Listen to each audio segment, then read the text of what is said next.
believe me, compared to what the consequences are.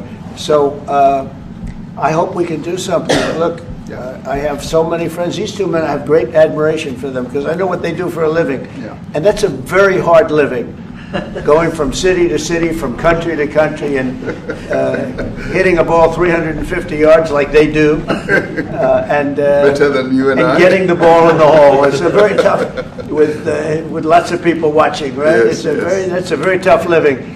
You know, they're champions. I respect champions.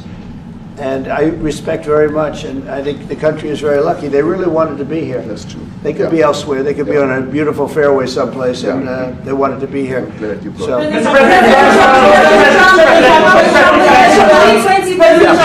my name is Yanda Mobo from Newsroom Africa in South Africa. Good. How important is it for the United States to be at our G20 summit in November, given the relationship between our two countries? You just heard what has been said to you just now. Are you coming, and are you preparing to come? So without the United States, the G20, just like the G7, used to be the G8, but brilliantly they threw Russia out.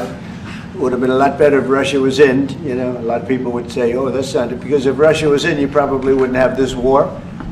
And if you had a different president, you wouldn't have the war either. But we have a G7. It's important that the United States is in both of them. I think without the United States, it's I really believe it's not very important. It's not the same meaning. As I said to President Trump, the U.S. really originated the G20. And it's important that the United States continues to play a key role in the G20. And we are privileged to be the president of the G20. But we are even overjoyed that we are going to hand over to the United States, who are the originators. And for that reason, I expect the United States to continue playing the leadership role in the G20 together with other countries.